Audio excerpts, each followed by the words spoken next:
John actually got to it. Dug it out. Was that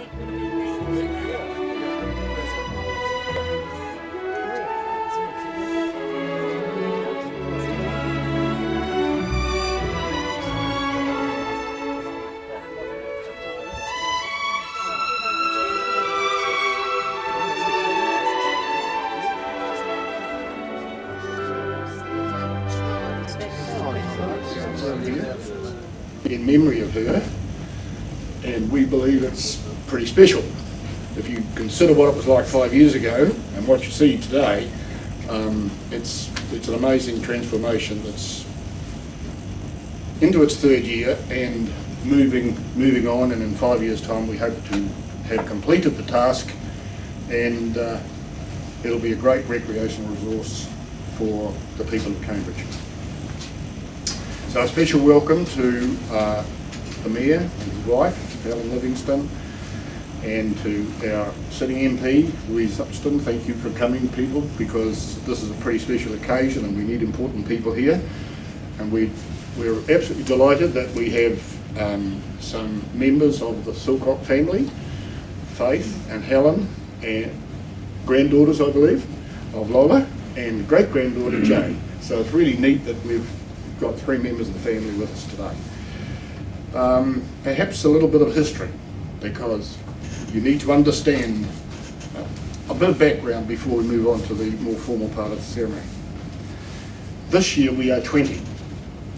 The Cambridge Tree Trust is 20 in July, and we came into being because Lola Silcock felt that she had a vision about Cambridge and she wanted to improve the environment. Brian will talk about her contribution later.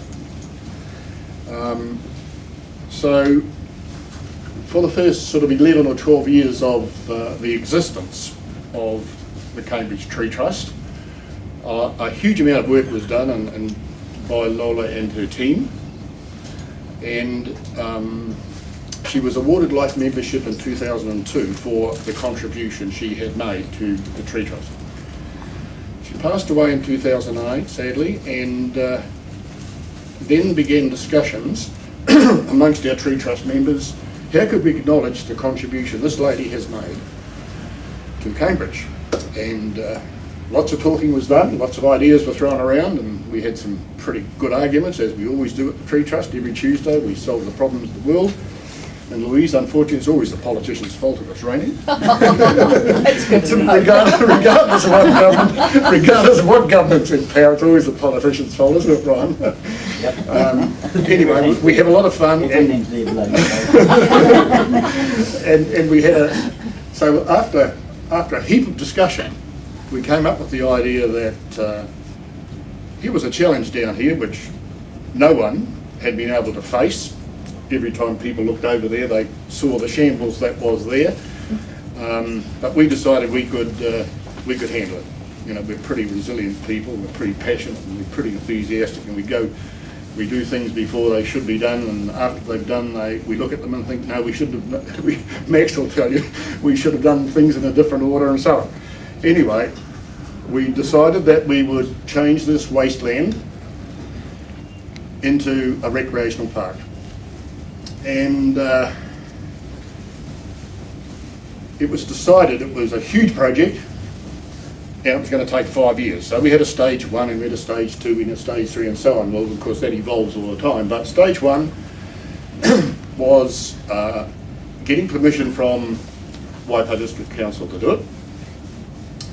And we lined up a contractor, Paul Garland Contracting, and a huge contribution was made. The first thing was to bring the bulldozers in and remove the logs that had been fallen, the acacia trees that were still standing, all the rubbish trees like silver poplar, the convolvulus, the gorse, the blackberry, you name it, it was here. And also it was the original site of the Cambridge Transport. In came the bulldozers, and within about 2 days of bulldozing, everyone could see what was going to happen, the bare bones skeleton of the scheme. And so we created bunds, we buried the logs and so on, and created terraces. And the council, through Max, and we've had a good relationship with Waipara District Council.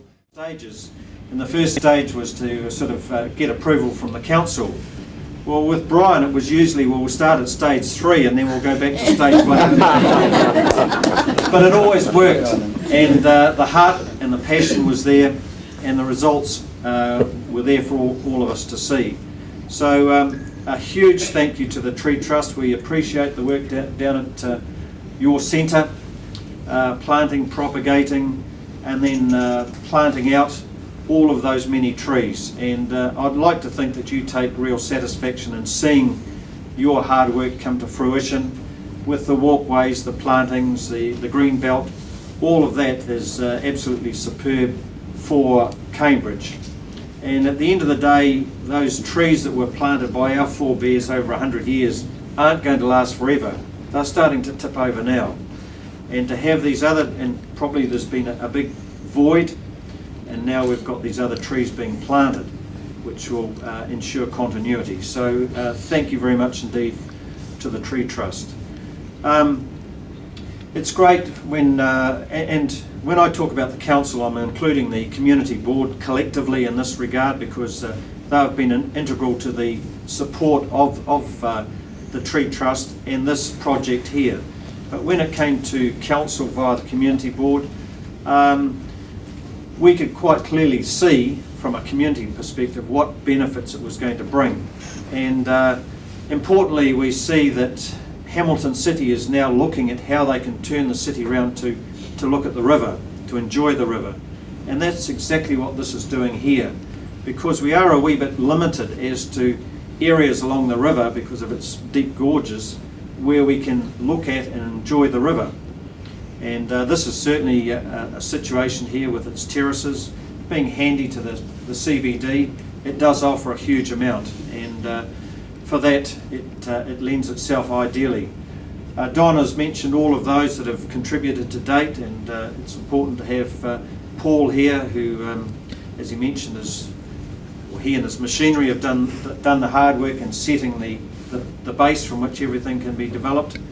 Thank you to all of those that have contributed, and in that respect, ownership has been taken by a lot of people, including neighbours from the Bath Street and Leconwar Place, etc., have all contributed as well. They've taken ownership of it, and to me that's very important.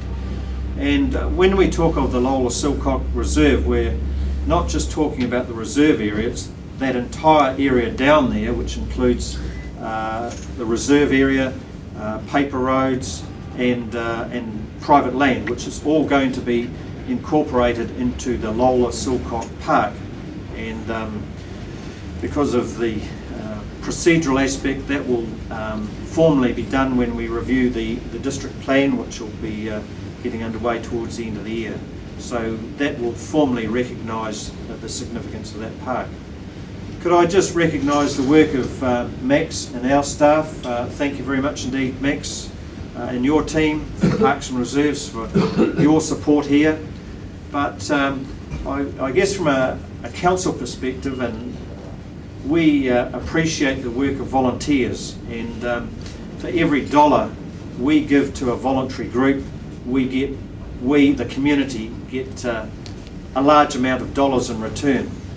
And for every dollar that we, the council and the community board have provided, we've got many, many dollars back in return from the Tree Trust. So Don, that's from a community perspective, we very much appreciate your voluntary contribution. And when Don talked about $1,000 here and $1,000 there, in the context of what they've provided for our community over the past 20 years, that's chicken feed. So you've made that money go a very long way for future generations.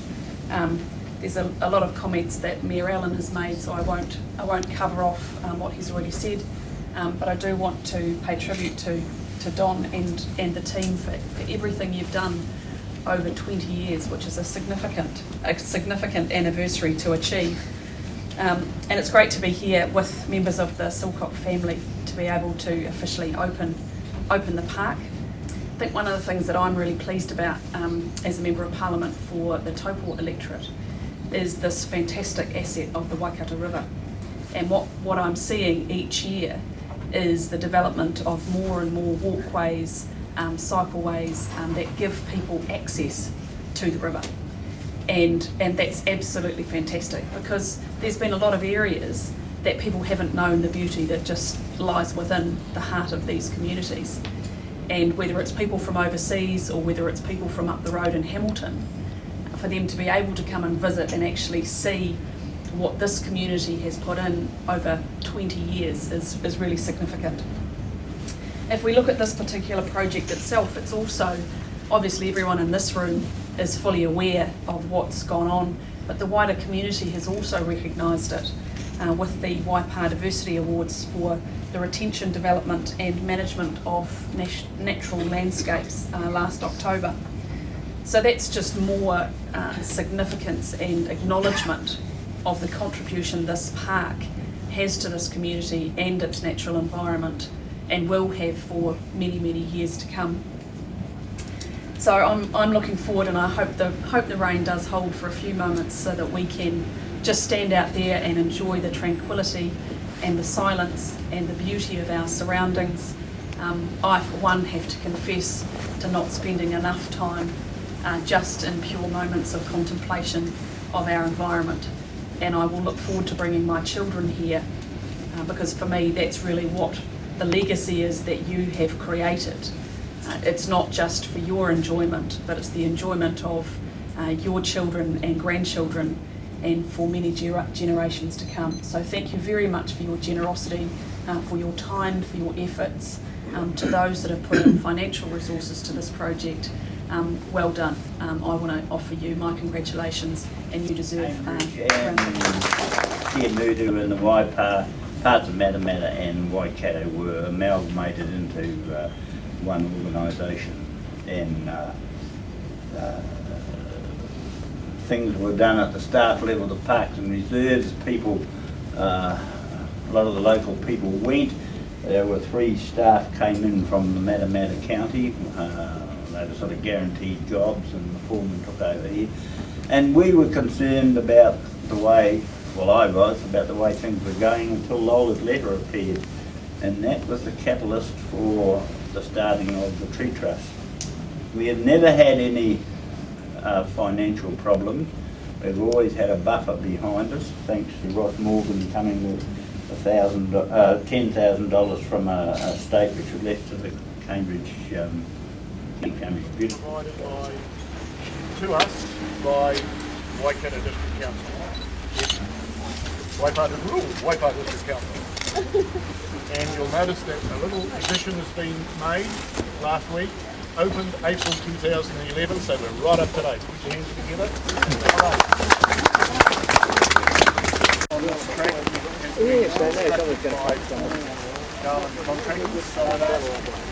Helen? And Louise together to One hole, one cup. cut the tape which opens the park. Well done. Well done. Taken out. I've got 2, that's one of you. Ceremoniously for us plant this Mexican oak. There are Mexican oaks here. This is a deciduous one, and you can see the colour of the leaf. Imagine this in 30 years' time when it's 10 metres high. And at this time, right, I'll ask the other family members to do as well. Take a spadeful each, and then we'll ask Louise and Helen for a spadeful in, and anyone else who feels so inclined. And Helen. Thanks to the council for the lovely day. I was just going to say you better look after it. You might lose it.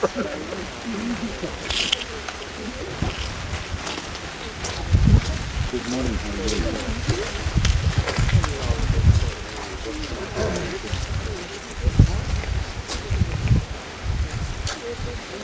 This is as good as the royal happening in Christchurch, isn't it?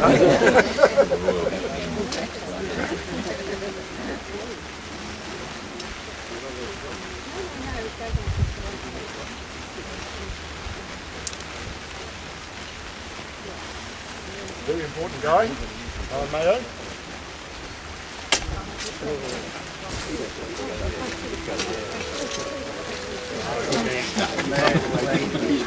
And I'll make a promise that that free fertiliser tab go in here on Tuesday at our working beat. We just have run out currently. Now, if anyone else would like to come and put a spade full in memory of Lola, we invite you.